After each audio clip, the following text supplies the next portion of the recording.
The Atlanta Falcons traded receiver Mohamed Sanu to the New England Patriots for a second-round draft pick.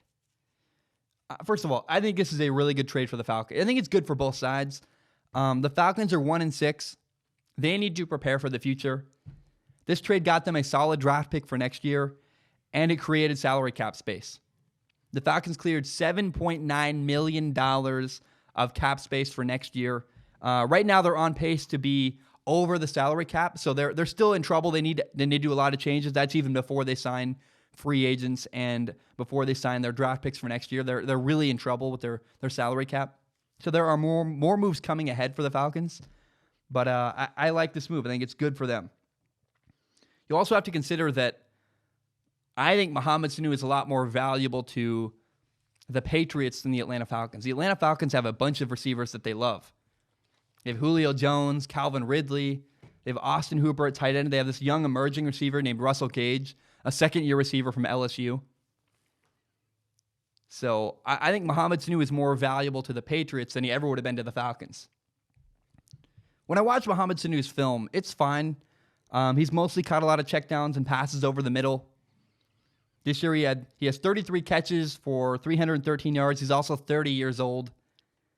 Again, nothing really jumped off the screen to me. He's very solid. Nothing extraordinary to me. And I think really his biggest play of the year is when week 2 he jumped on a fumble. He had a fumble recovery against the Eagles, which is a game the Falcons would go on to win, their only win of the year. That's really the biggest play Mohamed Sanu's made all year, is a fumble recovery at receiver. I watched every catch he had. I watched every target. I compiled every play that was notable with Mohamed Sanu. I compiled them and I sent them over to my buddy Nathan Hawthorne. If you don't know Nathan Hawthorne, he played receiver at Portland State, a Division I receiver. He's been one of my best friends for years. I love the guy. He's like family to me. We trained together growing up. He's the guy who, Nathan Hawthorne called me out when I said that Amari Cooper was not a number 1 receiver. He said, "Zach, you're stupid." He was right. I was wrong. He said DK Metcalf wasn't a first-round pick. He was right about that. DK Metcalf was not drafted in the first round. He also said that when DK Metcalf went to the Seahawks, that was a great move and perfect for them. He was right about that as well.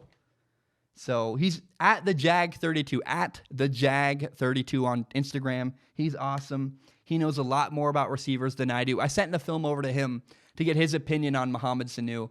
These are Nate's notes. First of all, he said Mohamed Sanu is a possession receiver. What that means is that he's not a big downfield threat kind of guy.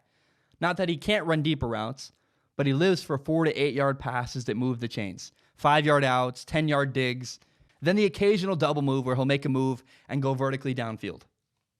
He's also really good at finding soft spots against zone coverage. He's a smart receiver. He understands how to adapt his routes depending on whether he's up against man coverage or zone coverage.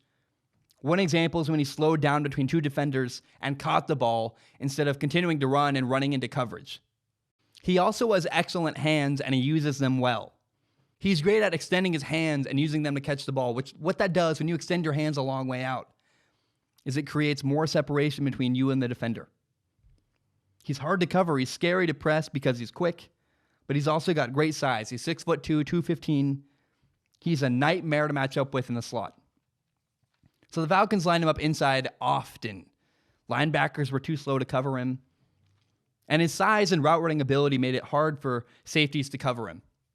His route running ability is top-notch, and he does a lot of subtle technical things which help him get open. This is a direct quote from Nate. He says this. He says, he's an ideal New England receiver. He's in the slot, inside, outside, it doesn't matter. He's got the full kit. Is he Julio Jones? No. But Mohamed Sanu could probably be a number 1 receiver on 10 to 15 teams in the NFL. So I hear that analysis from Nate and I think, man, the Patriots got a good one. I have no doubt that the Patriots are going to find a way to get more usage out of him than the Falcons just because the Patriots need him more. And they're really crafty. The Patriots are really good at using a player's ability and getting the most out of it. The Falcons had so many receivers. Like Julio Jones overshadowed Mohamed Sanu in Atlanta.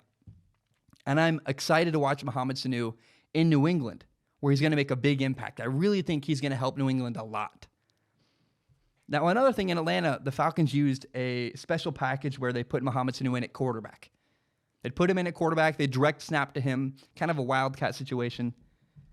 I'd be really surprised if New England did this. I do not think New England is going to do this kind of thing. I wouldn't put it past them. They're a creative team that might, but I don't see them taking Tom Brady off the field and putting in Mohamed Sanu at quarterback. Maybe a trick play. He can throw the ball really well, but there's no way that they run this consistent. I just don't see that happening. I do think that package is an example, though, that Mohamed Sanu is good at running with the ball in his hands. They like him in space with the ball. I also on film only saw him drop one pass all season. That's pretty impressive.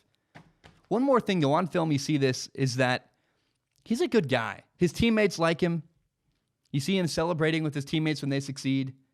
And week 5, when a defender made a good play, hit him hard, Mohamed Sanu congratulated him, said, hey, good job. I think Mohamed Sanu not only fits into the Patriots on the field from an ability standpoint, he also is good for their locker room. He's the kind of guy who loves his teammates. It comes through on film, and he wants to win. He wants to succeed and do well. I think he's going to do that in New England, and I'm really excited to watch Mohamed Sanu with the Patriots. My name is Zach Schaumler. This is my podcast, Strong Opinion Sports. It's my favorite thing in the entire world. And I want to be very clear and open with the audience. My YouTube channel is monetized. What that means is that some of my videos make ad revenue. It's fewer than you think. A lot of them get claimed. But in the past, I've received donations from people on Patreon and PayPal. PayPal.me/Zach Schaumler. Patreon.com/Zach Schaumler. And because I'm making ad revenue, it felt kind of weird just receiving donations. I wanted to give something back for the donations. And so people who support me on Patreon can give me $1 a month, and that allows them access to a pool where they can ask questions. If you send me questions through Patreon's DM service, you comment on one of my posts on Patreon. If you give $1 a month, you can submit questions. And with my eyeballs, I look at every single question submitted. Then at the end of my podcast, I pick the best top couple questions and read them on the show and answer them in a segment I call Ask Zach. Now that's for people who have money and want to support me that way. If you have no money to give, no problem. I totally understand. I grew up in a mobile home. I've been a broke college kid. I totally get it. But if you want to help in some capacity at the end, you can support the show by telling your friends about it. Share it on Facebook, Twitter, Instagram, whatever it is. Help me grow by telling your friends about this show. It would mean a lot to me. If you believe in my dream and you believe in this show, tell your friends about Strong Opinion Sports. Guys, my name is Zach Schaumler. Thank you so very much, and hope you have a great day.